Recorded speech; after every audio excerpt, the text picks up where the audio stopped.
ากาศน้องๆคงจะเคยได้ยินหรือรู้ปริมาณที่เอิ้นว่าแฮงมาก่อนแล้วเมื่อเราต้องการเคลื่อนวัตถุเช่นตู้หรือกล่องที่วางอยู่ถึงพื้นต้องออกแฮงยู่วัตถุนั้นแบบใดก็ดีบางครั้งเราดึงวัตถุเข้าหาตัวเราแล้วน้องๆเคยออกแฮงยู่หรือว่าแฮงดูอีหยังมาก่อนบ่น้องๆรู้หรือบ่ว่าอากาศที่เราหายใจอยู่นี่ก็ออกแฮงยู่วัตถุต่างๆรวมทั้งตัวเราเอง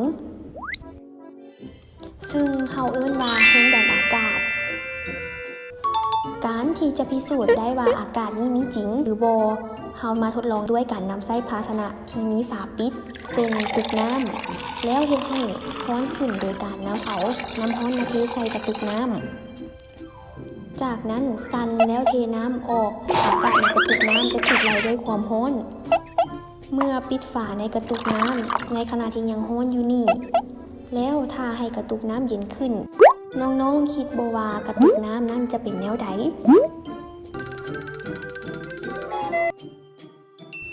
คำตอบก็คือกระตุกน้ำนั่นจะบุ้มเบี้ยวเสียรูปทรงจะบ่คือเก่ามันเป็นแบบนี้ก็ย้อนว่าในขณะที่กระตุกน้ำเปิดอยู่และยังบ่ทันได้รับความร้อนนั้นจะมีอากาศทั้งภายในและภายนอกกระตุกอากาศภายนอกจะออกแรงกระทบใส่กระตุกทุกทิศทุกทางนั่นแสดงว่าอากาศภายนอกกำลังบีบกระตุกอยู่แต่กระตุกจะบ่บุ้มเพราะภายในกระตุกน้ำก็มีอากาศที่มีแรงอยู่ในกระตุกทุกทิศทุกทางคือกัน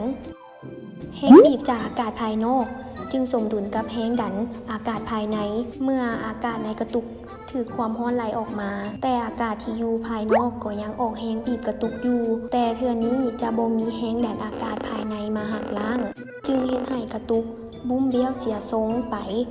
เห็นบ่ว่าอากาศที่เฮาหายใจอยู่นี่ล้วนแต่ส่งแรงกระทบต่อวัตถุต่างๆตลอดเวลาเฮาบ่รู้สึกถึงแรงดันดังกล่าวนี้ก็เพราะแรงดันอากาศกระทบใส่วัตถุทุกทิศทุกทาง